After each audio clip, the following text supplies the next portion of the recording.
Hello everyone, welcome to my channel Shilpi's cooking world. আশা করছি যে যেখানে আছেন ভালো আছেন, সুস্থ আছেন। আজ আমি চিকেন কাটলেটের রেসিপিটি আপনাদের সাথে শেয়ার করব। এটা বাচ্চা হতে বড় সকলেরই পছন্দের একটি খাবার। আর এই কাটলেটটা আমি চিকেনের কিমা করার ঝামেলা ছাড়াই খুব সহজভাবে তৈরি করে দেখাবো। আশা করছি রেসিপিটি আপনাদের ভালো লাগবে।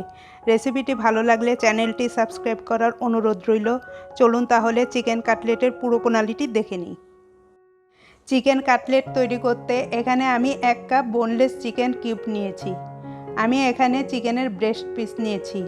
আপনারা চিকেনের লেগ বা থাই পিসও নিতে পারেন। এখন এর সাথে নিচ্ছি হাফ চা চামচ করে আদা ও রসুনের পেস্ট। জিরার গুঁড়া দিচ্ছি হাফ চা চামচ, ধনে গুঁড়া হাফ চা চামচ, দিচ্ছি লাল মরিচের গুঁড়া হাফ চা চামচ, কালো গোলমরিচের গুঁড়া হাফ চা চামচ। ঝালটা আপনারা আপনাদের টেস্ট অনুযায়ী অ্যাডজাস্ট করবেন। দিচ্ছি হলুদের গুঁড়া কোয়ার্টার চা চামচ, টমেটো সস 1 টেবিল চামচ। সসটা ইউজ করলে টেস্টটা ভালো হয়। লবণ দিচ্ছি স্বাদ মতো। লবণটা আপনারা আপনাদের টেস্ট অনুযায়ী দেবেন। এখন সব কিছু একসাথে ভালোভাবে মিক্স করে নেব।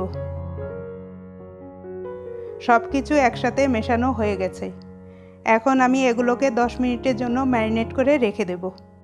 এখানে চুলায় একটি প্যান গরম করে তাতে দিচ্ছি 2 টেবিল চামচ তেল।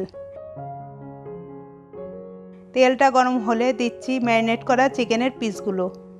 এখন আমি চিকেনের পিসগুলোকে একটু ছড়িয়ে ছড়িয়ে দিচ্ছি। চিকেনের পিসগুলো এক পিঠ ভাজা হয়ে গেছে। এখন আমি আরেক পিঠ উল্টিয়ে দিচ্ছি। এখন চুলার আঁচ কমিয়ে ঢেকে দিচ্ছি।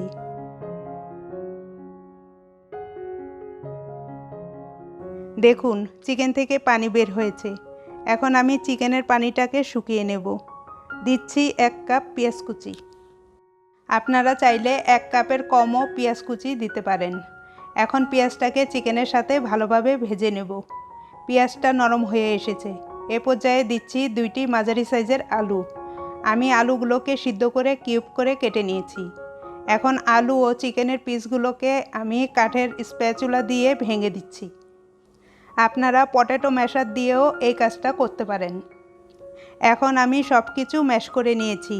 আমার এই কাজটা করতে 3-4 মিনিট লেগেছে। এখন দিচ্ছি কোয়ার্টার চা চামচ গরম মশলার গুঁড়া। এখন আবার ভালোভাবে মিশিয়ে সব কিছু ভাজা ভাজা করে নিচ্ছি। আমি এগুলোকে কড়া করে ভেজে শক্ত করে ফেলবো না, জাস্ট হালকা একটু ভেজে নেব। এখন আমার কাটলেটের মিশ্রণটা তৈরি হয়ে গেছে।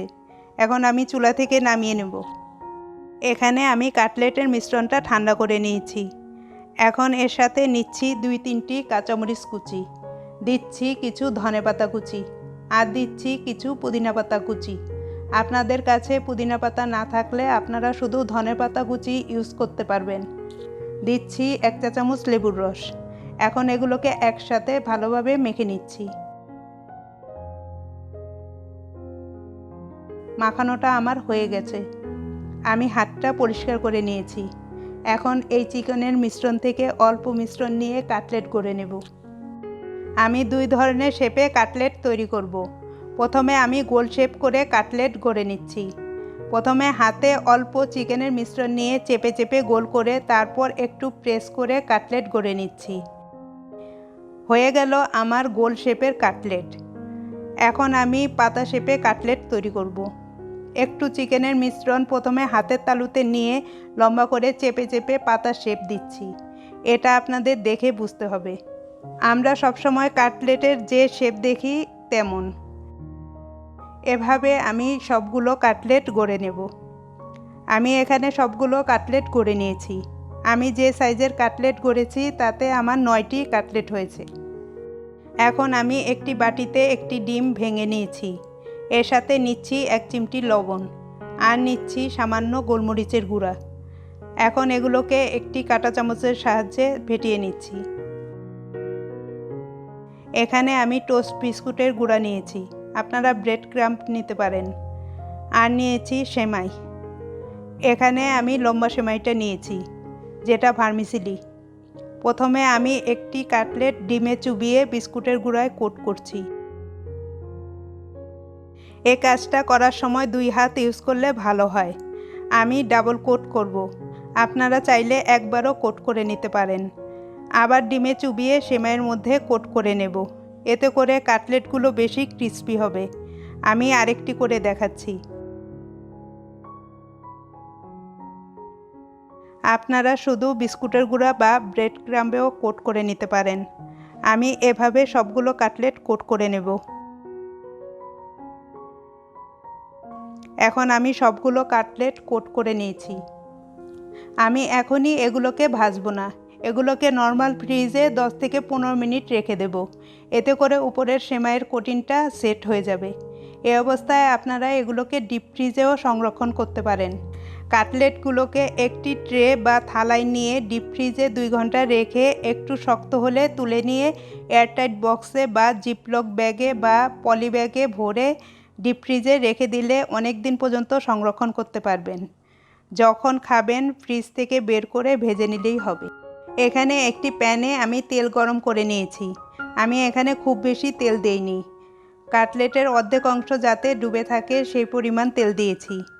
এখন কাটলেটগুলো একটি করে তেলে ছেড়ে দিচ্ছি। মিডিয়াম আঁচে কাটলেটগুলো ভেজে নিতে হবে।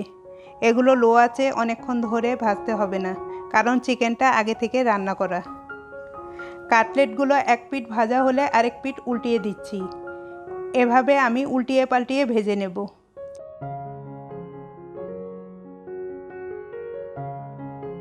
এখন কাটলেটগুলো ভাজা হয়ে গেছে। একটি কিচেন টিস্যুর উপর আমি উঠিয়ে নিচ্ছি, এতে করে এক্সট্রা তেলটা ঝরে যাবে। এভাবে আমি বাকি কাটলেটগুলো ভেজে নিচ্ছি।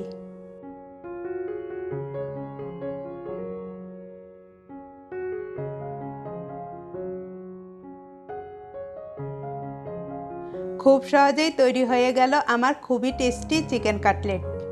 দেখুন কাটলেটগুলো দেখতে কত সুন্দর লাগছে, আর এগুলো অনেক ক্রিস্পি হয়েছে। এটা বাচ্চাদের টিফিনে দিতে পারবেন, আবার বিকালের নাস্তায় খেতে পারবেন। আপনারা বাসায় এটা অবশ্যই ট্রাই করবেন। রেসিপিটি ভালো লাগলে ভিডিওটি লাইক, কমেন্ট এবং শেয়ার করতে ভুলবেন না। আজ এ পর্যন্তই। ভালো থাকবেন এবং সবাইকে ভালো রাখবেন। বাই।